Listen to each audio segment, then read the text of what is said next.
नहीं कुछ चाहे अब, जब से तुमको जाना है। दिल और नहीं कुछ चाहे अब, जब से तुमको जाना है। ओ मेरे मीठे बाबा, बस तू ही मेरा खजाना है। ओ मेरे मीठे बाबा, बस तू ही मेरा खजाना है।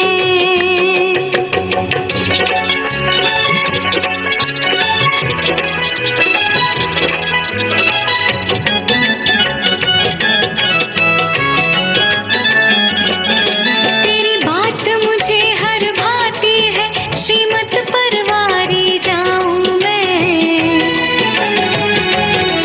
सुन करके तुमको ओ बाबा, अंदर का सुख पाऊं मैं। तेरी बात मुझे हर भाती है, श्रीमत परवारी जाऊं मैं। सुन करके तुमको ओ बाबा, अंदर का सुख पाऊं मैं। मेरा दिल तो बाबा तेरी मुरली का दीवाना है। ओ मेरे मीठे बाबा, बस तू ही मेरा खजाना है। ओ मेरे मीठे बाबा, बस तू ही मेरा खजाना है।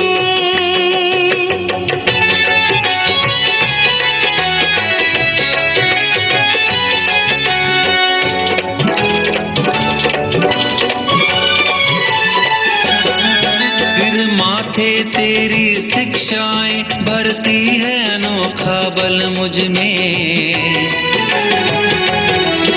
अब सारे रिश्ते ओ बाबा मुझे आते नजर हर पल तुझ में। सिर माथे तेरी शिक्षाएं भरती है अनोखा बल मुझ में। अब सारे रिश्ते ओ बाबा मुझे आते नजर हर पल तुझ में। अब तेरे लिए ओ बाबा ना कोई बहाना है। ओ मेरे मीठे बाबा,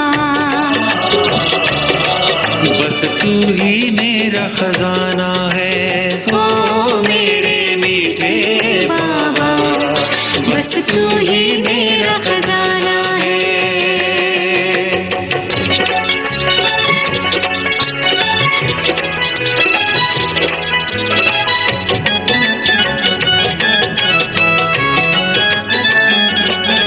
तेरी यादें मन को कर देती मेरे बाबा परम पवित्र। मुझे नाज है खुद पर ओ बाबा, तू बना जो मेरा मित्र। तेरी यादें मन को कर देती मेरे बाबा परम पवित्र। मुझे नाज है खुद पर ओ बाबा, तू बना जो मेरा मित्र। सब जान लियूं ही तुझको मैंने जो जाना है। ओ मेरे मीठे बाबा, बस तू ही मेरा खजाना है। ओ मेरे मीठे बाबा, बस तू ही मेरा खजाना है। बस तू ही मेरा खजाना है। बस तू ही मेरा खजाना है। बस तू ही मेरा खजाना है।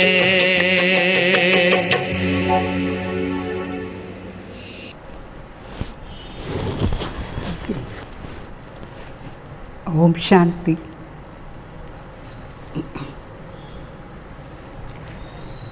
బాబ్దాదా ముఖ్యంగా మనకు ఈ సంగం యుగంలో ఏమి ప్రాప్తి చేసుకోవాలని చెప్తారు. ఏమి చాలా ముఖ్యం సంగం యుగంలో. సంగం యుగంలో చాలా పెద్ద ఖజానా ఆశీర్వాదానికి ఖజానా. ఆశీర్వాదం ఇచ్చి ఆశీర్వాదం తీసుకోవాలి. అందరి దగ్గర ఆశీర్వాదం తీసుకోవాలి. అది విధానం ఏమి చెప్తారు బాబా. आज सर्व खजानों के मालिक अपनी संपन्न बच्चों को देख रहे हैं. हर एक बच्चे को अनेक प्रकार के अविनाशी अकूट खजाना मिले हैं और ऐसे खजाने हैं जो सर्व खजाने अभी भी है और आगे भी अनेक जन्म खजाने साथ रहेंगे. जानते हो कि खजाने कौन से और कितने मिले हैं? जानते हो? బాబా చెప్తున్నారు ఈరోజు సర్వ ఖజానాకు మాలిక్ తన సంపన్న బిడ్డల్ని చూస్తున్నారు. ప్రతి ఒక్క బిడ్డ కూడా అనేక ప్రకారంగా అవినాశి అకుట్ ఖజానా అందరికీ దొరికిందా లేదా? అవినాశి ఖజానాలో అందరూ సంపన్నంగా ఉన్నారు. और ఎట్లా ఖజానా అంటే ఈ ఖజానాలు ఇప్పుడు ఉంది, తర్వాత కూడా ఉంటుంది. అనేక జన్మాలు కూడా మన వెంటనే వచ్చే ఖజానా ఇదంతా. తెలుసా మీకు ఏమేమి ఖజానా ఉంది? మీ దగ్గర ఎంత ఉంది? ఏమేమి ఉంది తెలుసా? మీ దగ్గర మీకే తెలుసా మీ దగ్గర ఎంత ఉంది? तो खजानों से संपन्नता खजानों से सदा प्राप्ति होती है.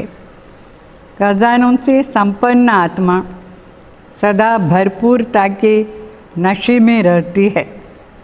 संपन्नता की झलक उनके चेहरे में चमकती है और हर कर्म में संपन्नता की झलक स्वतः ही नज़र आती है. तो इस समय के मनुष्य आत्माओं को विनाशी खजानों की प्राप्ति है, इसलिए थोड़ा समय नशा रहता है, साथ नहीं रहता है. इसलिए दुनिया वाले कहते हैं खाली होकर जाना है और आप कहते हो भरपूर होकर जाना है. आप सबको बाप दादा ने अनेक खजाने दिए. బాబా చెప్తారు ఈ టైంలో మీకు ఏమేమి ఖజానా ఉందో దాని నుంచి ఎంత సదా ప్రాప్తి ఉంటుంది. ఖజానాలతో సంపన్న ఆత్మ సదా భర్పూర్గా ఉంటారు. వాళ్ళకు నష కూడా అంతే ఉంటుంది. మరి ఎంత సంపన్నత ఉంటుందో అది వాళ్ళ ముఖంలో కనిపిస్తుంది. వాళ్ళ ముఖం చాలా షైనింగ్గా ఉంటుంది. ఎంత ఎక్కువ ఖజానా అంత ఎక్కువ వాళ్ళ ముఖాల్లో షైనింగ్ కనిపిస్తుంది, అంటే మెరుస్తూ ఉంటుంది. వాళ్ళ ప్రతి కర్మం కూడా సంపన్నంగా ఉండే కారించి అందరూ చూస్తారు వాళ్ళని. తర్వాత ఇప్పుడేమో మనిషి ఆత్మల దగ్గర వినాశీ ఖజానాలు ఉంది. అయితే అది కొంచెం టైం కోసం వాళ్ళకు ఆ నష ఉంటుంది. ఆ ఖజానా వాళ్ళ వెంట సదా పోదు. అందుకే మనుషులు ఏం చెప్తారంటే మనం ఖాళీ చేతో వచ్చినాం, ఖాళీ చేతో పోవాలి, ఏమీ తీసుకుపోయేదానికి లేదు అని చెప్తారు. అయితే ఇక్కడ బాబా చెప్తారు మీరు పోయేటప్పుడు భర్పూర్గా పోదారు. భర్పూర్గా పోయి అది జన్మ జన్మాంతరం మీ వెంట వస్తూ ఉంటుంది. సో మీ దగ్గర బాప్ దాదా అని ఖజానా ఇచ్చినారు. తెలుసా మీకు అదన్నీ ఖజానాలు? అన్నిటికంటే మొదటి ఖజానా ఏమది? మొదటి ఖజానా सबसे श्रेष्ठ पहला खजाना है ज्ञान रत्नों का खजाना. सबको ये खजाना मिला है ना. అన్నిటికంటే మొదటి ఖజానా ఏమంటే జ్ఞాన రత్నాలది ఖజానా. అందరికి దొరికిందా ఈ జ్ఞాన రత్నాన్ని ఖజానా? మొదటి జ్ఞానం ఏమి? మన గురించి మనం తెలుసుకునేది. తర్వాత చాలా ముఖ్యమైన వాళ్ళు ఎవరు? పరమాత్మ. వాళ్ళని గురించి తెలుసు, కర్మాని గతి తెలుసు, సృష్టి చక్రాన్ని జ్ఞానం ఉంది. ఎన్ని ప్రకారమైన జ్ఞాన రత్నాలు ఖజానా మీకు ఇచ్చినారు బాబా. कोई वंचित तो नहीं रह गया है ना, ఎవరు వంచిత అయి ఉండలేదు కదా. మీ అందరికీ సంపన్నంగా బాబా జ్ఞానం ఇచ్చినారు. तो इस ज्ञान रत्नों के खजानों से विशेष क्या प्राप्ति होती है? ఈ జ్ఞాన రత్నాల ఖజానాల ద్వారా విశేషంగా మనకు ఏమి ప్రాప్తి అవుతుంది తెలుసా? జ్ఞానం ద్వారా ఏం ప్రాప్తి అవుతుంది? ज्ञान खजाना द्वारा इस समय भी मुक्ति जीवन मुक्ति की అనుభూతి कर रहे हो. ఈ జ్ఞానాన్ని ఎప్పుడు మన ప్రాక్టికల్ జీవనంలో తీసుకొస్తామో అప్పుడు ఈ జన్మలో కూడా మనం చాలా విషయాల నుంచి ముక్తి అయిపోతాం. మరి జీవనంలో ఉండి కూడా జీవన్ముక్త అవస్థ అనే అనుభవం చేస్తాం. మీరు అనుభవం చేస్తున్నారా? ఎన్ని మాటల నుంచి ముక్తి అయినారు? మీరు ఎంత జీవన్ముక్త స్థితిని అనుభవం చేస్తున్నారు ఇప్పుడు? అంటే ముక్తిధాంలో పోయిన తర్వాత అక్కడ ఉండే ముక్తి వేరే. ముక్తిధామ్ అంటే శాంతిధాంలో, అదేమో అందరికీ ఉంటుంది. అయితే ఈ జన్మలో ఉండి కూడా మన ఆ ఖజానాని ఎట్లా ఆ స్థితిని అనుభవం చేయాలి. మనం ఇప్పుడు ఎన్ని బంధనాల నుంచి ముక్తి అయిపోయాం. तो जीवन मुक्त देह पद तो प्राप्त करेंगे, ये तो भविष्य की बात है. लेकिन अभी भी मुक्त जीवन का अनुभव कर रहे हो ना. कितनी बातों से मुक्त हो गए हो मालूम है? బాబా చెప్తారు పరంధాంలో కానీ ముక్తి, మరి దేవపద ఆధారంలో జీవన్ముక్తి అది వేరే విషయం, అది భవిష్యంలో. అయితే ఇప్పుడు కూడా సంగమ యుగాల్లో కూడా మనం ఏమేం విషయాల నుంచి ముక్తిని అనుభవం చేస్తున్నారు? ముక్తి అయినారా కొన్ని విషయాల నుంచి? లేదా जो भी दुख और अशांति के कारण है उनसे मुक्त हो गए ना? अभी मुक्त हो गए. దుఃఖ అశాంతికు ఏమంత కారణం ఉందో ఆ కారణాల నుంచి ముక్తి అయినారా? ఇప్పుడు కూడా ముక్తి అయినారా లేదా? ఈ కామ వికారం అన్ని ప్రకారమైన దుఃఖానికి కారణం. దాని నుంచి ముక్తి అయినారా? ఆ వికారం నుంచి. ఇంకా ఎన్ని మాటలు మనం జీవనంలో ఎంత చేంజెస్ వస్తుందో జ్ఞానం ఆధారంలో అంత మనం ముక్తిని అనుభవం చేస్తాం. अभी कोई विकार नहीं आता है ना? मुक्त हो गए. ఈ 10 వికారాల్లో ఎన్ని వికారాల నుంచి ముక్తి అయినారు? ముక్తి అయినారా లేదా? బాబా అడుగుతారు, ముక్తి అయినారా? అగర్ आता भी है तो విజయ్ बनने के लिए आता है. ఒకవేళ ఇప్పుడు మన దగ్గర ఏదైనా వికారం వారు చేసానికి వస్తుందంటే మనం దాన్ని జయించే దానికోసం అది వస్తుంది. అది వస్తేనే కదా మనం జయించేది ఆ శత్రు. तो कितनी बातों से मुक्त हो गए हो. लौकिक जीवन और अलौकिक जीवन दोनों को साथ रखो तो कितना अंतर दिखाई देता है. లౌకిక జీవనం మరి అలౌకిక జీవనం రెండున కంపేర్ చేసి చూడండి, మీకు అర్థమవుతుంది ఎంత తేడా ఉంది అట్లా అని. तो अभी मुक्ति भी प्राप्ति की है और जीवन मुक्त भी अनुभव करते हो.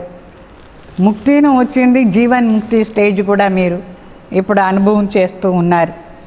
అనేక వ్యర్థ और विकर्मों से मुक्त बनना यही जीवन मुक्त अवस्था है. ఇప్పుడు ఎంత పవిత్ర జీవనం మనది. అనేక ప్రకారమైన వ్యర్థ సంకల్పాలు వికల్పాలు దాని నుంచి ముక్తి అయ్యేదంటే ఇదే జీవన్ ముక్త స్థితి అని అర్థం.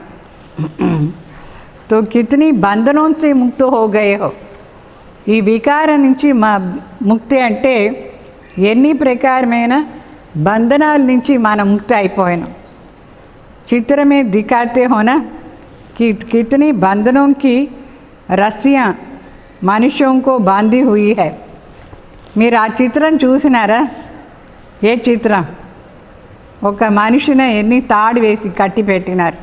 ఒక సైడ్ ఇంటి ట్యాక్స్, ఇంకొక సైడ్ పిల్లలకు స్కూల్ ఫీజు, ఇంకొక సైడ్ ఆమె పెద్ద లిస్ట్ ఇస్తూ ఉంది కిచెన్లో ఉండే సామాన్ది, అది ఒక బంధనం. ఇంకొక సైడ్ వాళ్ళ బంధువులది లిస్ట్ కట్టి వేసినారు. అనేక ప్రకారంగా ఒక బంధన్ వాళ్ళ చిత్ర, ఒక మనిషికు ఒక్కొక్క తాడుతో ఒక్కొక్కటి కట్టి వేసినారు. ఇంకొక సైడ్ ఈ గురువులది బంధనం, అది వేరే, ఇది చేయి అది చేయి అని చెప్తారు. ఏమేమో బంధనాలు. ఆ అన్ని బంధనాల నుంచి మీరు ఫ్రీ అయినారా? మూఢనమ్మకాలు బంధనాలు, గురువులు బంధనాలు, ఇంకా ఏమంతా బంధనాలు, అన్నిటి నుంచి ముక్త అయినారా లేదా? ఇది ఎవరి చిత్రం? ఇది మీది కాదు కదా, మీదేనా? బయట ఉండే మనుషులదా? ఇప్పుడు आप तो मुक्त हो गए ना, तो जीवन में रहते भी జీవన్ సే ముక్త, జీవన్ ముక్త అవస్థ. ఇప్పుడు మన జీవనంలో ఉండి కూడా మన జీవన్ ముక్త అవస్థలో ఉన్నాం. ఎట్లా దేవతలు ఉన్నారో అట్లా ఉన్నాం మనం ఇప్పుడు. అంటే శరీరం అట్లా లేదు, కానీ లోపల నుంచి ఆ వికారి గుణాలు కానీ, ఆ వికారి బంధనాలు, గురువులు బంధనాలు, ఇంకా ఏమంతా బంధనాలు, అన్నిటి నుంచి ముక్త అయిపోయినారు. तो ज्ञान के खजानों से विशेष मुक्ति और जीवन मुक्ति की प्राप्ति का अनुभव कर रहे हो ना. జ్ఞాన ఖజానా ఆధారంలో విశేషంగా ముక్తి మరి జీవన్ముక్త స్థితిని అనుభవం చేస్తున్నారు కదా. ప్రాప్తి అయిందా లేదా? మీకు ప్రాప్తి అయింది. ఇది అది జ్ఞాన ఖజానా. నెక్స్ట్ ఖజానా వచ్చి యోగాంది. दूसरा है याद, अर्थात योग द्वारा सर्व शक्तियों का खजाना अनुभव कर रहे हो ना. యోగం ద్వారా ఏమేమి అనుభవం చేస్తారు? సర్వశక్తుల యొక్క ఖజానా. అన్ని శక్తులు ఉందా మీ దగ్గర? వాస్తవంగా ఉంది, దాన్ని యూస్ చేయాలి. సహన శక్తి ఉంది, సంయోగ శక్తి ఉంది, పరిశీలన శక్తి ఉంది, నిర్ణయ శక్తి ఉంది, అన్ని శక్తులు ఉంది మీ దగ్గర. ఎన్ని శక్తులు ఉంది? చాలా శక్తులు ఉన్నాయి. बहुत है ना.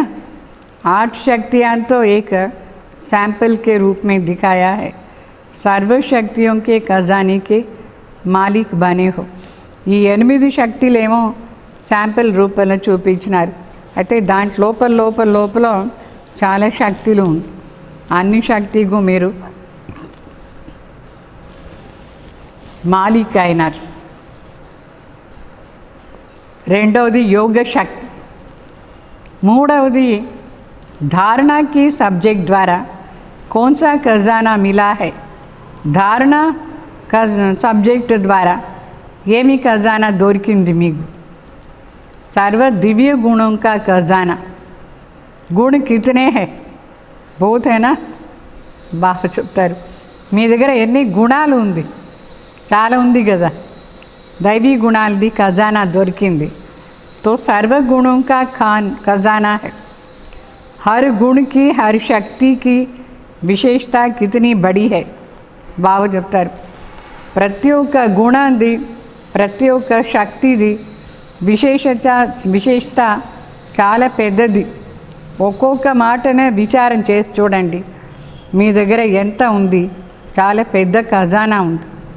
तो हर ज्ञान रतन की महिमा कितनी बड़ी है. ప్రతి ఒక్క జ్ఞానం పాయింట్ ఏముందో అది రత్నం, దానిది కూడా మహిమ ఎంత పెద్దది. సో గుణాలు, శక్తులు, మరి జ్ఞాన ఖజానాది మహిమ ఎంత ఉంది మీ దగ్గర. ఇంకొకటి సేవాది ఖజానా. సేవ ద్వారా ఏం దొరుకుతుంది మీకు? సేవ ద్వారా మీకు ఏం దొరికింది? అర్థమైందా? खुशी का खजाना, इसकी अनुभूति करते हो ना. जो सेवा करते हैं उसे विशेष क्या अनुभव होता है? खुशी होती है ना. బాగా చెప్తారు. ఎవరు సేవ చేస్తారు వాళ్ళకు స్పెషల్గా ఏం అనుభవం అవుతుంది? ఖుషి అనుభవం అవుతుందా లేదా? तो सबसे बड़ा ఖజానా, అన్నిటికంటే పెద్ద ఖజానా ఏమి? అవినాశి ఖుషి. तो खुशी का खजाना सहज और स्वतः ही प्राप्त हो जाती है। మీకు ఖుషీది ఖజానా ఆటోమేటికలీ ప్రాప్తి అయిపోతుంది. సో జ్ఞానం ద్వారా ముక్తి, జీవన్ ముక్తి. యోగం ద్వారా సర్వశక్తులు ఖజానా అనుభవం అవుతుంది. ధారణ ద్వారా సర్వగుణాలు అనుభవం అవుతుంది. మరి సేవ ద్వారా ఖుషీది అవినాశి ఖజానా అనుభవం అవుతుంది.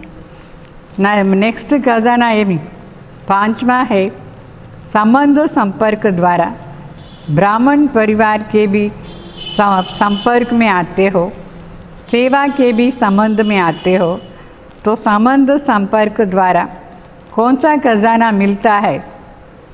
सर्व की दुआओं का खजाना मिलता है.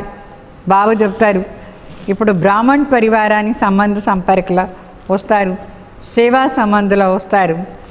సో దీని ద్వారా అందరినీ ఆశీర్వాదానికి ఖజానా మీకు దొరుకుతుంది. ఆశీర్వాదం ఎంత సేవ చేస్తారో అంత ఆశీర్వాదం మీకు దొరుకుతుంది. तो ये दुआओं का खजाना बहुत बड़ा खजाना है. ये आशीर्वादानी खजाना చాలా పెద్ద ఖజానా, जो सर्व की दुआओं के खजानों से भरपूर है, संपन्न है. उसको कभी भी पुरुषार्थ में मेहनत करनी नहीं पड़ती है. ఎవరు అందరూ ఆశీర్వాదం తీసుకుంటారో వాళ్ళకు పురుషార్థంలో ఎక్కువ శ్రమ ఉండదు. ఆశీర్వాదం ఆధారంలో పురుషార్థం చాలా ఈజీగా ఉంటుంది. पहले है माता पिता की दुआएं और साथ में सर्व संबंध में आने से सर्व द्वारा दुआएं. బావ చెప్తారు, మొదట్లో తల్లి తండ్రి ఆశీర్వాదం మీకు దొరుకుతుంది. తర్వాత సర్వ బ్రాహ్మణ్ కులభూషణ్ వీళ్ళ సంబంధంలో వచ్చే దానివల్ల అందరి ఆశీర్వాదం దొరుకుతుంది. सबसे बड़े से बड़ा तीव्र गति से आगे उड़ने का तेज यंत्र दुआ है. అన్నిటికంటే ఫాస్ట్గా చాలా పెద్దగా మరి ఫాస్ట్ గతిలో పోయేదానికి ఎగిరేదానికి ఆధారం యంత్రం ఏమి? ఫాస్ట్ యంత్రం ఏమి? ఆశీర్వాదానికి ఖజానా. ఎవరి దగ్గర ఆశీర్వాదం ఉంటుందో వాళ్ళు చాలా ఫాస్ట్గా ముందు పోతారు. ఆశీర్వాదం ఎట్లా దొరుకుతుంది? సంబంధ సంపర్కలో బాగుంటేనే దొరుకుతుంది. जैसे साइंस का सबसे बड़े से बड़ा तीव्र गति का है रॉकेट, लेकिन दुआओं का रॉकेट उससे भी श्रेष्ठ है. साइंस వాళ్ళు చాలా తీవ్ర అంటే తీవ్ర, ఫాస్ట్ అంటే ఫాస్ట్ పోయే దిశ ఏది అది రాకెట్. అయితే దానికంటే శ్రేష్టం ఈ ఆశీర్వాదాన్ని ఖజానా. చాలా ఫాస్ట్గా వెళ్ళిపోవచ్చు, ఎగరవచ్చు आशीर्वाद खजाना आधार. विघ्न जरा भी स्पर्श नहीं करेगा, विघ्न प्रूफ बन जाएंगे.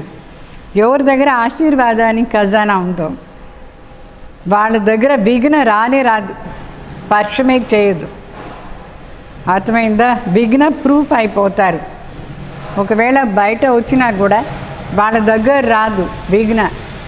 అట్లా ఆశీర్వాదానికి ఖజానా ఎవరి దగ్గర ఉందో వాళ్ళు विघ्न प्रूफ అయిపోతారు. युद्ध करने नहीं पड़ती है, सहज योग युक्त युक्ति युक्त हर कर्म बोल संकल्प स्वतः ही बन जाता है. అంటే ఆశీర్వాదానికి ఖజానా ఉండేవాళ్ళు సదా యోగయుక్తంగా ఉంటారు.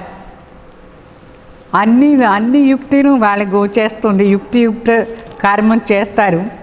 వాళ్ళ మాటలు కానీ సంకల్పం కానీ అన్నీ యుక్తియుక్తగా ఉంటుంది. ऐसे ये दुआओं का खजाना है, सबसे बड़ा खजाना ఈ సంగం युग के समय पर ही मिलता है. ఈ సంగం యుగాని సమయంలోనే ఈ పెద్ద ఖజానా మనకు దొరుకుతుంది. ఏది? ఆశీర్వాదానికి ఖజానా.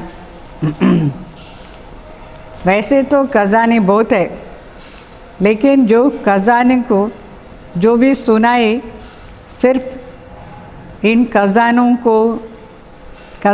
को भी अपने अंदर समानी की शक्ति धारण करो तो सदा ही संपन्न बन जाएंगे। इसके कारण ज़रा भी हलचल नहीं होगा। బావ చెప్తారు, మన మనసు బుద్ధి స్థిరంగా ఉండాలంటే ఏమంతా ఖజానాలు ఇప్పుడు బాబా చెప్పినారు దాన్ని మన లోపల ధారణ చేసుకోవాలి. దాని మనసు అంటే సమానికి శక్తిలో ఉండాలి, మన లోపల అది ఉండాలి. అప్పుడు ఏ ప్రకారమైన హల్చల్లో మనం రాము, మన మనసు బుద్ధి స్థిరంగా ఉంటుంది ఆటోమేటికలీ. సో ఈ అన్ని ఖజానాలు మన దగ్గర ఉండాలి, లోపల ధారణ చేసుకోవాలి. హల్చల్ తబ్ హోతీ హై జబ్ ఖాళీ హై. హల్చల్ ఎందుకు అవుతుంది, అలజడి ఎందుకు అవుతుంది? ఏదో ఒకటి ఖాళీ ఉంది. ఏ మాటలో ఖాళీ ఉందో ఆ మాటలోనే కొంచెం ఇట్లా హల్చల్ వస్తుంది. ఏది ఫుల్గా ఉందో దాంట్లో హల్చల్ రానే రాదు. అర్థమైందా? భర్పూర్ ఆత్మ కభీ హిలేంగి నహి. జ్ఞానంలో సంపన్నంగా ఉండేవాళ్ళు, బాగా యోగం చేసి అన్ని గుణాలు ధారణ చేసుకొని బాగా సేవ చేసేవాళ్ళు, వాళ్ళకి ఏ ఒక్క విషయంలో కూడా హల్చల్ ఉండదు. అర్థమైందా? హల్చలే ఉండదు సార్, అన్నిట్లా భర్పూర్గా ఉంటే. तो इन खजानों को चेक करो, सर्व खजाना स्वयं में समाया है. ఈ అన్ని ప్రకారమైన ఖజానాలు బాబా ఏమేమి చెప్పినారు అదని చెక్ చేసుకోండి. ఇప్పుడు అన్నిట్లో సంపన్నంగా ఉన్నారా, స్వయంలో అన్నీ ఉందా లేదా చూడండి. इन सभी खजानों से भरपूर हो या कोई में भरपूर कोई में थोड़ा कम है. అన్నిట్లో ఫుల్లా లేదు, దేంట్లో అయినా తక్కువ ఉందా? దేంట్లో తక్కువ ఉందో దాంట్లోనే హల్చల్ వస్తుంది, మాయా వస్తుంది. ఖజానా మిలేతో సభీకో, అందరికీ ఏమో బాబా ఒకే రకంగానే ఖజానా ఇచ్చినారు. ఏక్ ద్వారా ఏక్ జైసే ఖజానా సబ్కో మిలా హై, అలగ్ అలగ్ నహీ బాంటా హై. బాబా అందరికీ ఒకే రకంగానే ఇచ్చినారు. ఇట్లా కాదు కొందరికి తక్కువ కొందరికి ఎక్కువ ఇచ్చినది అట్లా లేనే లేదు. ఒకే ఈ వాణి ఈరోజు చదువుతున్నాం కదా, అందరికీ ఒకటే కదా. అయితే ఎందుకోసం డిఫరెన్స్ వచ్చేది? लेकिन एक सिर्फ लेने वाले जो मिलता है लेते भी है, लेकिन मिला और खाया पिया मौज किया और ख़त्म किया. అయితే అందరూ ఒకే రకంగా బాబా ఇచ్చేటప్పుడు కొందరు ఎంత తీసుకుంటారు, కొందరు ఎంత తీసుకుంటారు. కొందరు 1 లక్ష తీసుకుంటే కొందరు 1 కోటి తీసుకుంటారు, కొందరు ఎంత కొందరు. బాబా ఏమి డిఫరెన్స్ ఇవ్వలేదు, కొందరికి తక్కువ కొందరికి ఎక్కువ, ఒకే రకమే ఇచ్చేది. అయితే తీసుకునే వాళ్ళ పైన ఉండేది. కొందరు తీసుకుంటారు, తింటారు, దాన్ని ఖాళీ చేసేస్తారు. అర్థమైందా? జో మిల్తా హై లేతే బీ హై. ఇప్పుడు అందరూ వింటున్నారా లేదా? తీసుకుంటున్నారు. మిలా ఔర్ खाया पिया मौज किया ख़त्म किया కొందరు. दूसरे है जो मिला है खजाना उसको जमा करते हैं, खाया पिया मौज किया और जमा भी करते हैं. तीसरा है जमा भी किया खाया पिया भी, लेकिन मिले हुए खजाने को बढ़ाते भी हैं. 3 ప్రకారం ఉన్నారు బిడ్డలు. కొందరు ఉన్నారు తీసుకుని అప్పుడప్పుడే తినేసి అయిపోయింది, జమ ఏం లేదు. కొందరు మరి ఏం చేస్తారు, తింటారు కూడా, మరి జమ కూడా చేసుకుంటారు. మళ్ళా కొందరు ఉన్నారు వాళ్ళు తాను తింటారు, జమాను చేసుకుంటారు, మరి ఎక్కువను చేసుకుంటారు. ఎక్కువ చేసుకునే విధానం ఎక్కువగా చేసుకోవాలనా లేదా అది నువ్వు తెలియాలి. बाप के खजाने को अपना खजाना बनाए बढ़ाते गए. చాలామంది బాబా బిడ్డలు బాబా ఖజానాని తనదిగా చేసుకొని దాన్ని బాగా పెంచినారు, ఎక్కువ అయిపోయింది. అట్లానే ఉన్నారు, ఎక్కువ ఖజానా పెంచేది తెలుసు వాళ్ళకి. तो देखना है कि मैं कौन हूँ, पहले नंबर, दूसरे नंबर या तीसरा नंबर. ఇప్పుడు మనం చూసుకోవాలి మనం ఎవరు. ఊరికే వినేది తినేది అయిపోయింది. సెకండ్ నెంబర్ విని దానికి కొంచెం జమ చేసుకుంటారు. థర్డ్ నెంబర్ వినేది జమాను చేసుకునేది, అది ఎక్కువగాను చేసుకునేది తెలిసిన వాళ్ళు. మీరు ఎవరు దాంట్లో? ఈ 3 కేటగిరీలో ఎవరు మీరు? తెలుసా? అర్థమవుతుందా మీరు ఎవరు? అట్లా ఎట్లా అర్థమవుతుంది మీరు ఎవరు అట్లా అని? మీ దగ్గర ఎంత జమ అయింది ఖజానా? जितना खजाने को स्व के कार्य में व अन्य के सेवा के कार्य में यूज़ करते रहते हो, उतना जमा होता जाता है, खजाना बढ़ता जाता है. ఈ ఖజానాలు అన్నిటినీ మనం ఎక్కువ చేసుకోవాలంటే దాని ఆధారం ఏమి? ఎంతెంత మనకి ఈ ఖజానా దొరుకుతుందో మన కార్యంలో యూస్ చేసుకోవాలి, సేవా అర్థ కూడా యూస్ చేసుకోవాలి, అంతే అది ఎక్కువ అవుతుంది. ఖజానా బడానీకి చాబీ హై యూస్ కర్నా.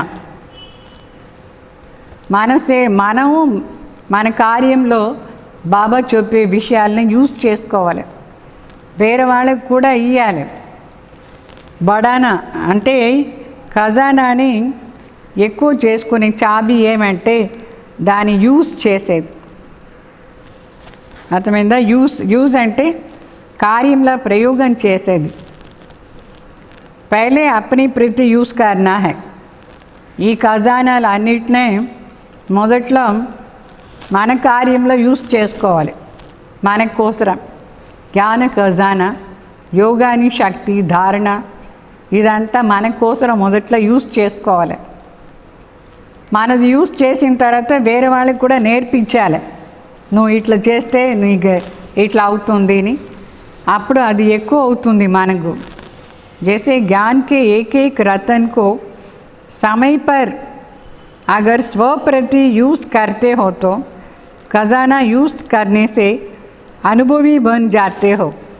ఈ జ్ఞాన రత్నాలు బాబా మనకేమి ఇస్తారు, దాని మన కోసం మన కార్యంలో ప్రతి ఒక్క పాయింట్ను కూడా యూస్ చేస్తూ ఉంటే మనకు అది అనుభవం అవుతూ ఉంటుంది, ఎక్కువ అవుతూ ఉంటుంది. సో యూస్ చేయాలి. ఊరికే విని పెట్టుకునేదా? ఏం చేయాలి? యూస్ చేయాలి. దీనికోసం ఒక కథ చెప్తారు. ఒక ముసలామె, ఆమె ఒక గురు బయట వాళ్ళ దగ్గర పోయి అడుగుతూ ఉంటుంది. అయితే వాస్తవంగా వాళ్ళ బిడ్డ చాలా పెద్ద ఆఫీసర్, ఫారిన్లో ఉంటాడు, చాలా పెద్ద జాబ్, ఎక్కువ సంపాదన చేస్తాడు.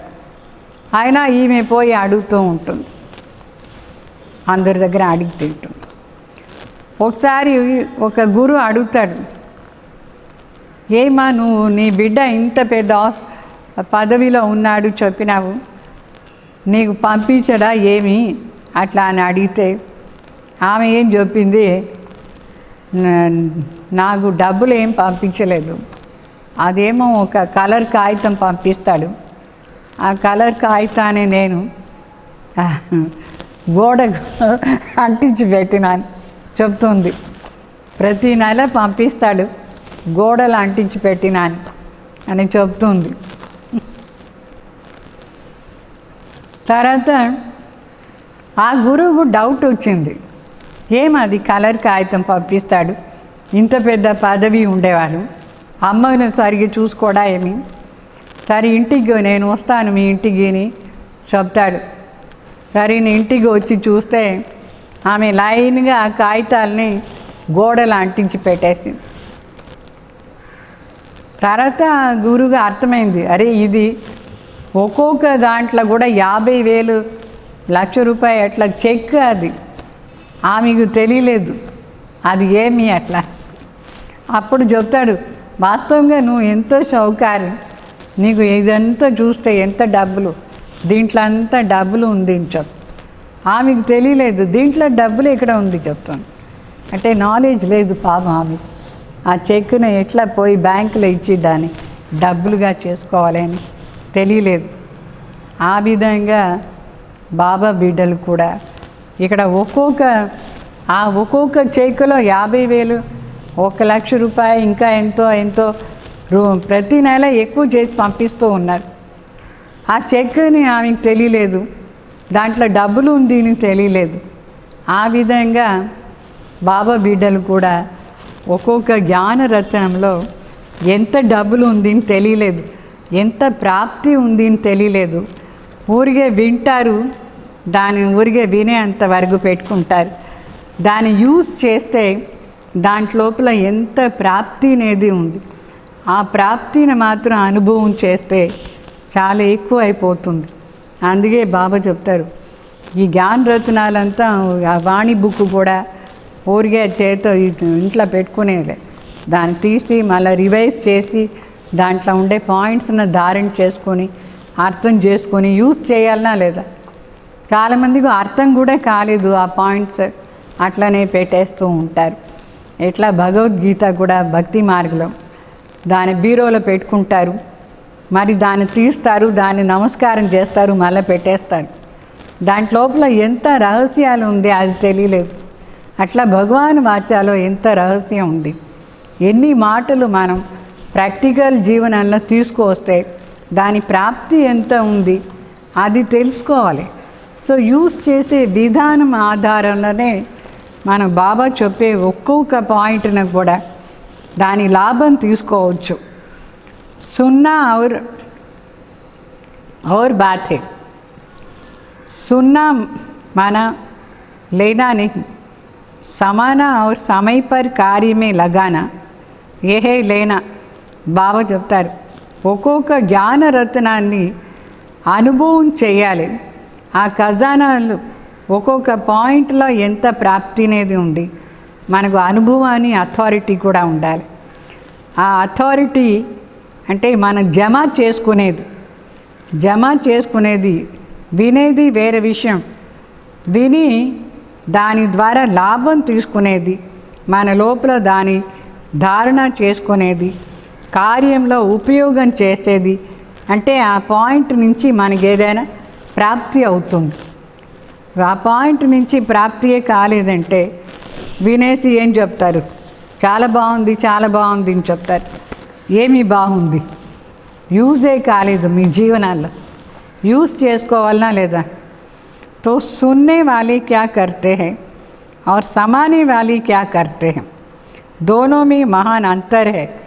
ఊరికే వినేవాళ్ళు ఏం చేస్తారు, మరి ఆ విని దాని లోపల తీసుకొని ధారణ చేసుకునేవాళ్ళు వాళ్ళలో ఎంత ప్రాప్తి, తేడా ఉందా లేదా. తేడా అవశ్యంగా ఉంటుంది. అందుకే ఊరికే వినేదానికోసం కాదు, దాన్ని ఎందుకు భగవాన్ వాచ ఎందుకు మన పరమాత్మను దేనికోసం పిలిచినాం, మనకేమేం కావాలని చెప్పి పిలిచినాం, అదన్నీ జ్ఞానం ద్వారా ఇస్తారు బాబా. దాన్ని యూజ్ చేస్తే మనకు అది దొరుకుతుంది.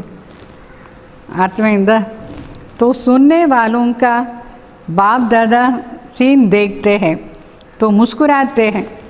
ఊరికే వినే వాళ్ళని చూస్తే బాబా ఆ సీన్ చూస్తారు, ఇక పాపం వీళ్ళు వింటున్నారు కానీ ఏమి దాన్ని ధారణ చేసుకున్నారు. బాబా కూడా నవ్వొస్తూ ఉంది. सुनने वाले समय पर परिस्थिति प्रमाण, विघ्न प्रमाण, समस्या प्रमाण पॉइंट्स को याद तो करते हैं कि बाबा ने इस विघ्न को पार करने के लिए ऐसे पॉइंट्स दिया है, ऐसा करना है, ऐसा नहीं करना है. सिर्फ रिपीट करते हैं, याद करते हैं. పాపం వినే వాళ్ళు ఏం చేస్తారు, వాళ్ళ సీన్ ఎట్లా ఉంది వినేసి వాళ్ళు చెప్తారు. ఏదైనా పరిస్థితి వస్తే ఆ పరిస్థితిలో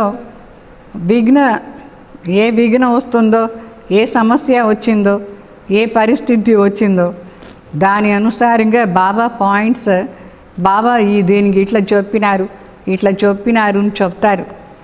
అయితే దాన్ని దూరం చేసానికి శక్తి లేదు. విఘ్నం వచ్చింది, ఆ విఘ్నంలో ఏం పాయింట్ యూస్ చేయాలి అది తెలిసి కూడా ధారణ లేని కారణం నుంచి దాన్ని యూస్ చేసే విధానం కూడా తెలియలేదు. ఊరికే రిపీట్ చేస్తారు, ఈ విఘ్నంలో ఇట్లా ఉండాలి, ఈ విఘ్నంలో అట్లా ఉండాలి, అట్లా అని रिपीट तो करते हैं, याद तो करते हैं. एक तरफ पॉइंट्स रिपीट करते रहते हैं, दूसरी तरफ वशीभूत होते रहते हैं. వాళ్ళు ఒక సైడ్ తెలుసు ఏ విఘ్నం వస్తే ఏ పాయింట్ బాబా చెప్పినారు అది అనుకుంటారు కూడా. అయితేను ఆ సమస్యకు వశమైపోతారు, ఆ పరిస్థితికి వశమైపోతారు, ఆ విఘ్నకు వశమైపోతారు. వశం కాకుండా ఉండేదానికోసం కదా బాబా మనకు చెప్పేది. వశమైపోయినారు. बोलते हैं ऐसा नहीं करना चाहिए, ये ज्ञान नहीं है, ये दिव्य गुण नहीं है. समानी की शक्ति धारण करनी है, किसको दुख नहीं देना है. रिपीट तो करते रहते हैं लेकिन फेल होते रहते हैं. ఊరికే వినేవాళ్ళు ఏం చేస్తారంటే వాళ్ళకి తెలుసు ఏం చేయాలో ఏం చేయకూడదు తెలిసింది. దైవీ గుణాలు కూడా ఏమి దైవీ గుణాలు కాదు, ఏమి దైవీ గుణం అదన్నీ కూడా తెలుసు. అయితే ధారణ శక్తి లేదు. ధారణ చేసుకోవాలని చెప్తారే కానీ చేసుకోరు, అందుకోసం ఫెయిల్ అయిపోతారు. ఊరికే వినేవాళ్ళు ఫెయిల్ అయిపోతారు. अगर उस समय भी उनसे पूछो कि ये राइट है या रॉन्ग है तो ज़रूर कहेंगे रॉन्ग है. సపోజ్ వాళ్ళు ఏం చేసినారో తప్పు, ఆ సమయం అనుసారంగా మన వాళ్ళని అడిగితే ఇది రైటా రాంగ్ అని రాంగ్నే చెప్తారు. కానీ మరి రైట్ ఏమి అది చేయాలన్నా లేదా, అది చేసానికి శక్తి లేదు. ఎందుకు శక్తి లేదంటే అది యూస్ చేసే విధానం తెలియలేదు వాళ్ళకి, అందుకోసం శక్తి లేదు. तो बोलते भी रहते हैं, भूल भी रहे हैं, तो उनको क्या कहेंगे. చెప్తూనే ఉంటారు, మరి చెప్తారు అయ్యో తప్పైపోయింది అని. అట్లా వాళ్ళని ఏం చేసేది, అట్లా వాళ్ళని ఏం చెప్పేది. వాళ్ళు వినేవాళ్ళు, ఊరికే వినేవాళ్ళు. సున్నా బహుత్ అచ్చా లగ్తా హై. ఎన్ని మంచి మంచి పాయింట్స్ దీంట్లో కూడా ఉంది. వినేదానికి బాగుందా లేదా చెప్తారు, వినేదానికి చాలా బాగుంది, పాయింట్స్ బడి అచ్చి హై, శక్తిశాలి హై అని కూడా చెప్తారు. ఎంత మంచి పాయింట్ మీరు చెప్పినారు, ఎంతో శక్తిశాలి పాయింట్ అని చెప్తారు. అది మరి యూస్ చేయాలనా లేదా. लेकिन यूज़ करने के समय अगर शक्तिशाली पॉइंट ने विजयी नहीं बनाया, आधा विजयी बना तो क्या कहेंगे. सुनने वाले कहेंगे ना, అంటే శక్తిశాలి పాయింట్ ఏమో బాగుంది, అయితే దాన్ని కరెక్ట్గా యూజ్ చేయలేదంటే వాళ్ళు ఊరికే వినేవాళ్ళు. అర్థమైందా. समाने वाले जैसे कोई परिस्थिति व समस्या सामने आती है तो त्रिकालदर्शी स्थिति में स्थित होकर के स्वस्थिति द्वारा परिस्थिति को ऐसे पार कर लेते हैं जैसे कि कुछ भी नहीं है. అయితే ఎవరు ఆ పాయింట్స్ని ధారణ చేసుకొని యూజ్ చేస్తారో వాళ్ళ ముందు ఏ పరిస్థితి అయినా సరే, ఏ సమస్య అయినా సరే వచ్చినా కూడా వాళ్ళు త్రికాలదర్శి స్థితిలో ఉండి, స్వస్థితిలో ఉండి దాన్ని క్రాస్ చేసేస్తారు. ఏమీ లేనట్టుగా క్రాస్ చేసేస్తారు. వాళ్ళకి పరిస్థితి వచ్చినట్టుగా ఉండదు, విఘ్నం వచ్చినట్టుగా ఉండదు.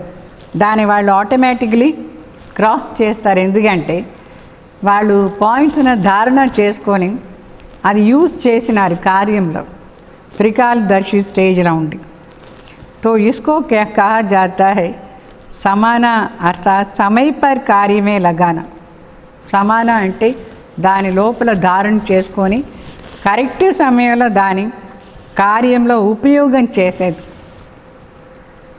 समय प्रमाण हर शक्ति को, हर पॉइंट्स को, हर गुण को ఆర్డర్ से చలానా. ఏ సమయంలో ఏ గుణం కావాలనో, ఏ శక్తి కావాలనో, ఏ కార్యంలో ఏ శక్తి కావాలి, ఏ జ్ఞానాన్ని పాయింట్స్ని యూస్ చేయాలనో అట్లా ఆర్డర్తో యూస్ చేస్తూ ఉండాలి. ఆర్డర్ ఇచ్చి యూస్ చేస్తూ ఉంటే అప్పుడు వాళ్ళకు ఖజానా జమ అవుతుంది, మరి అది ఎక్కువ కూడా అవుతూ ఉంటుంది. तो जैसे कोई स्थूल खजाना है तो खजाने को स्वयं खजाना यूज़ नहीं करते हैं तो क्या होता है, खजानों को यूज़ करने वाली आत्माएं है या क्या कहेंगे. ఖజానా స్థూలంగా కూడా మీ దగ్గర ఉంటుంది అనుకోండి. ఒకవేళ దాని యూజే చేయలేదు అనుకోండి, అప్పుడు ఏమని చెప్తారు? యూజ్ చేసినారా, యూజ్ చేయలేదా? ఇప్పుడు మీ దగ్గర ఎంతో డబ్బులు ఉంది, మీ సుఖానికి దాన్ని యూజ్ చేసుకోలేదు, అది ఊరికే బీరోలోనే ఉంటుంది. సుఖానికి యూజ్ చేయలేదు, కష్టపడుతూ ఉంటారు, అనావశ్య కష్టం. దాన్ని యూజ్ చేసుకోవచ్చా లేదా? అట్లనే ఈ జ్ఞానాన్ని పాయింట్స్ కూడా యూజ్ చేసుకోవాలి సమయానుసారంగా. ఎందుకు ఇచ్చినారు బాబా? वो जब चाहे तभी जितना चाहे उतना कार्य में यूज़ कर सकते हैं ना. ऐसे ये भी सर्व खजाने सुनाए कि उनके मालिक कौन है, आप ही हो ना. ఎట్లా డబ్బులు ఉంటే వాళ్ళు దాని సమయానుసారంగా యూజ్ చేసుకుంటారు, అనవసరంగా కష్టం ఎందుకు పడేది, యూజ్ చేసుకోవాలనా లేదా? అట్లా ఈ ఖజానాలు కూడా అంతే. బాబా ఇచ్చే జ్ఞాన ఖజానాన్ని మనం కరెక్ట్ టైంలో కార్య అనుసారంగా యూజ్ చేస్తూ ఉంటే మనకు దాని నుంచి ఎక్కువ ప్రాప్తి అవుతుంది. దానికంతా మాలిక్ మనమే కదా. సో మన మాలిక్ అంటే మనం దాన్ని యూజ్ చేయాలి కదా. ఊరికే పెట్టుకునేదానిగా, ఊరికే పెట్టుకుంటే వేస్ట్ అవుతుంది. ఏమైనా ఖజానా అంతే, ఊరికే పెట్టుకుంటే వేస్ట్ అయిపోతుంది. तो मालिक का काम क्या है? మాలిక్ కదా మీరు ఖజానాకు. మాలిక్ పని ఏమి? మాలిక్ ఊరిగా లాక్ చేసి పెట్టుకోవాలనా? దాన్ని యూజ్ చేయాలి. ఖజానా ఉస్కో చలాయే యా ఓ ఖజానే కో చలానా హై. మాలిక్ నడిపించేవాళ్ళ లేదు, ఎట్లా ఖజానా దాని అనుసారంగా నడుచుకుంటారా లేదు, వాళ్ళు ఖజానాని యూజ్ చేయాలనా? మాలిక్ ఖజానా వాళ్ళని యూజ్ చేస్తుందా ఏమి? ఎవరిని యూజ్ చేస్తారు? మాలిక్ని ఖజానానా, ఖజానానే మాలిక? ఎవరిని యూజ్ చేయాలి? సో మనమే దాన్ని యూజ్ చేయాలి. అర్థమైందా? ఎంత యూజ్ చేస్తారు అంతే జ్ఞాని అని అర్థం. సమజ్దార్ అంటే తెలివి ఉంది అని అర్థం. కార్యంలో యూసేజ్ చేయలేదంటే వాళ్ళు జ్ఞాని కాదు, త్రికాలదర్శి కాదు. త్రికాలదర్శి నాలెడ్జ్ఫుల్ అంటే ఖజానాని కార్యంలో యూజ్ చేయాలి. ఏమైనా ఖజానా సరే. పోయినసారి కేరళలో ఫ్లడ్ వచ్చింది. ఫ్లడ్స్ అంటే వరదలు, మీకంతా తెలుసు. పోయిన సంవత్సరం ఇట్లా వచ్చింది.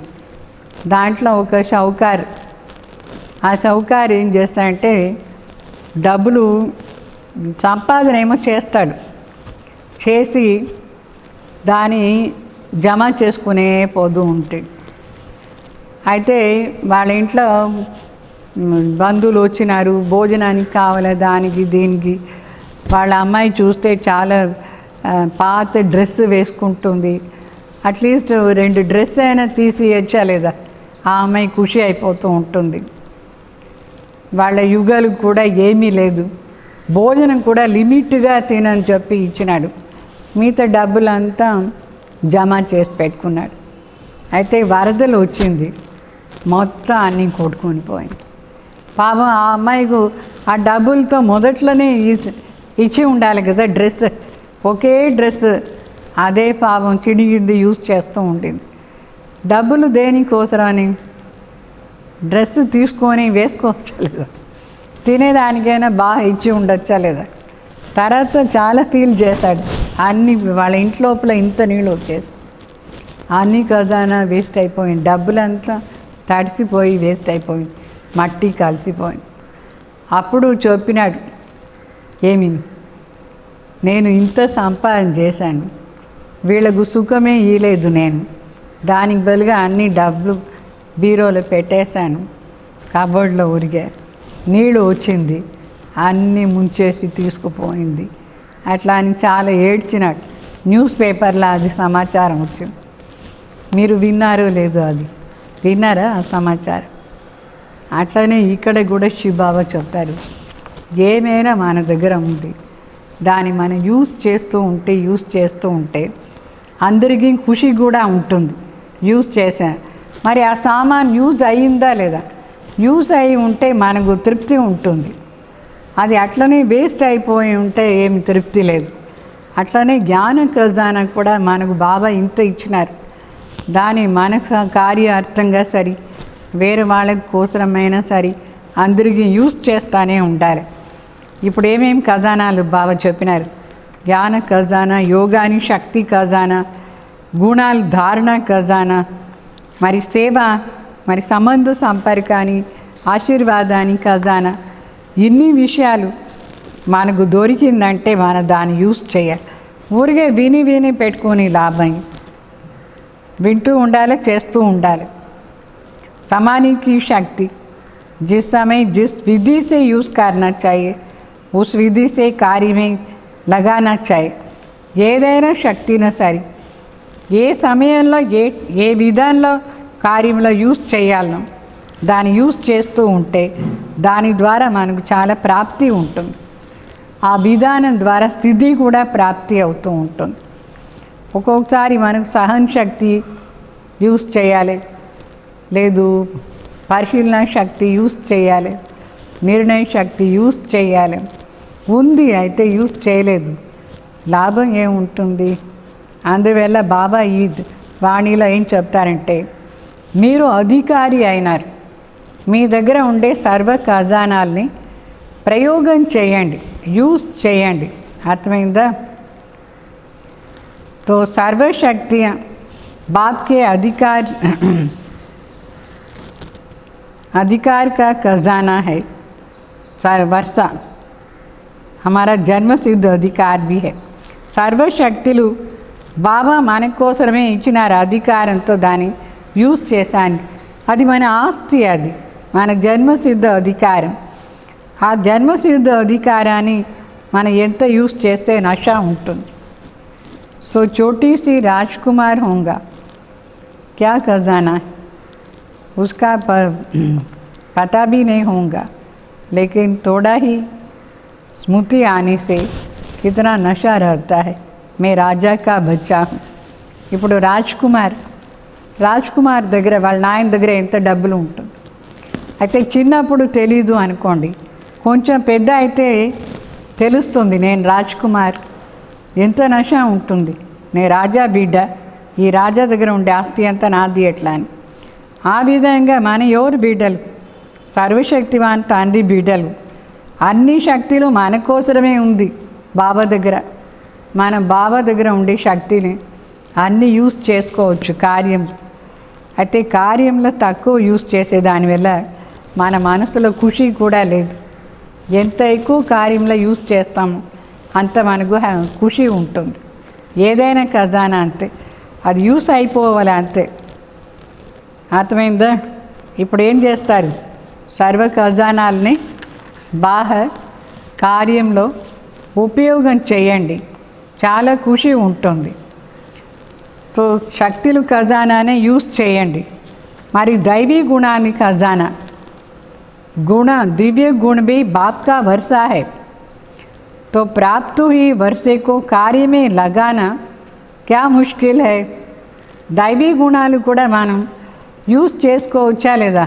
మన దగ్గర ఇప్పుడు సహయోగం ఇచ్చే గుణం ఉంది, మరి పవిత్రంగా ఉండే గుణం ఉంది, మరి సరళంగా ఉండే గుణం ఉంది, హర్షితంగా ఉండే గుణాలు.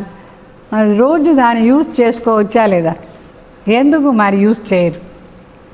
అది కూడా మనకు ఆస్తి. ఆర్డర్తో నడిపించేసి దాన్ని యూజ్ చేయాలి. ఆర్డర్ కర్నా नहीं आता है क्या? ఆర్డర్ చేసా అని తెలియలేదా ఏమి మీకు? మాలిక్ కో హీ తో ఆర్డర్ కర్నా హోతా హై నా. మాలికే కదా ఆర్డర్ చేసి నడిపించేది. కమ్జోర్ ఆర్డర్ కర్నా नहीं है तो वो सोचते रहेंगे करूं या नहीं करूं, పతా नहीं మదద్ మిలేగా या नहीं. అంటే మాలిక్ అయితే యూజ్ చేస్తారు ఆర్డర్తో. వీక్గా ఉండే వాళ్ళకు తెలియదు పాపం, ఆలోచన చేస్తూ ఉంటారు, ఇది చేస్తామా వద్దా, అట్లా చేస్తామా వద్దా, నాకు బాబా సహయోగం దొరుకుతుందా లేదా, అట్లా అని చేస్తూ ఉంటారు. అయితే బాబా చెప్తారు, నా ఖజానా అంతా నీ కోసమే కదా, నువ్వు యూజ్ చేస్తే నేను కూడా ఇస్తూ ఉంటాను, నీకు సహయోగం కూడా ఇస్తానని చెప్తారు. తో బాప్ కా ఖజానా ఆప్కా ఖజానా హై. నీదంతా నాది చెప్పేదాన్ని దేంట్లో ఖజానాలు, బాబా ఇచ్చే ఖజానా. ఇట్లా కాదు, ఈ ఇల్లు బాబాకి ఇచ్చేసి లేదు నాది వాపస్ తీసుకునేది, నీది కాదు. అంటే స్థూలంగా మాటలంతా బాబాది, ఈ సూక్ష్మ మాటలంతా బాబా దగ్గర ఉండేది మానది. అర్థమైందా? దాన్ని యూజ్ చేస్తే మనకి ఎక్కువ దొరుకుతుంది, రిజల్ట్ కూడా ఎంత బాగుంటుంది. దైవీ గుణాలను ధారణ చేసుకొని చూడండి, యూజ్ చేసి చూడండి, ఏ విఘ్న మన దగ్గర రాదు, అందరూ బాగుంటారు. మనకు ఇది తెలిసింది. జ్ఞానం అంటే తెలివి అని అర్థం. తెలివి అంటే త్రికాలదర్శి అయ్యేసి ప్రతిదాన్ని యూజ్ చేసేది. వాళ్ళకు తెలివి ఉంటుంది, సత్యం ఏమి అసత్యం ఏమి తెలివి ఉందా లేదా, ఏ సమయంలో ఏమి కార్యం చేయాలో వద్దు తెలివి ఉందా లేదా, ఆ తెలివిని యూజ్ చేయండి. అర్థమైందా? తెలివి ఉండాలి అన్నిట్లా. తెలివి లేని వాళ్ళకు ఏం చెప్తారు, జ్ఞాని అని చెప్పరు, అజ్ఞాని. అజ్ఞానికు జ్ఞానికు చాలా తేడా ఉంది. జ్ఞాని అంటే ప్రతి ఒక్కదాని కరెక్ట్గా యూజ్ చేసి దాని లాభం తీసుకునేవాళ్ళు. లాభం తీసుకుంటారా, అప్పుడే ఆశీర్వాదం కూడా దొరుకుతుంది. ఆశీర్వాదం కూడా చాలా పెద్ద విషయం.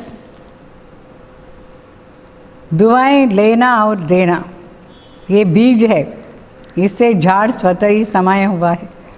इसी विधि से दो शब्द याद रखो कि शिक्षा और दूसरी है क्षमा. क्षमा करना और रहम करना. అంటే ఆశీర్వాదం ఇచ్చి తీసుకునే దానికోసం రెండు మాటలు స్మృతిలో పెట్టుకోండి. ఒకటి, బాబా మనకేం శిక్షణ ఇస్తారు దాన్ని ధారణ చేసుకోవాలి. ఇంకొకటి, వేరే వాళ్ళు ఏదైనా తప్పు చేస్తారనుకోండి, మనం క్షమించేయాలి, దయాను ఉండాలి, క్షమించేయాలి. మరి ఆ తప్పునే బుద్ధిలో పెట్టుకొని కూర్చోవద్దు. Forget and forgive.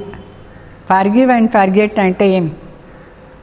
క్షమించాలి, మరి మర్చిపోవాలి వాళ్ళు ఏం చేస్తున్నారు. ఆ తప్పున మర్చిపోయేదానికి బదులుగా తప్పున బుద్ధిలో పెట్టుకుంటారు, క్షమించేదే లేదు. అట్లానే ఉండకూడదు. బాబా మనకేం నేర్పిస్తారు దాన్ని ధారణ చేసుకోవాలి. అప్పుడు ఆశీర్వాదాన్ని ఖజానా కూడా మనకు ఎక్కువ అవుతూ ఉంటుంది. అర్థమైందా? బహుత్ బడి వాణి. ఓం శాంతి. ఇదాన్ని ఇప్పుడు ప్రాక్టీస్ చేయండి. మళ్ళీ ఇంకొక రోజు మీకు డీటెయిల్గా చెప్తాం ఈ విషయాలంతా. ఓం శాంతి.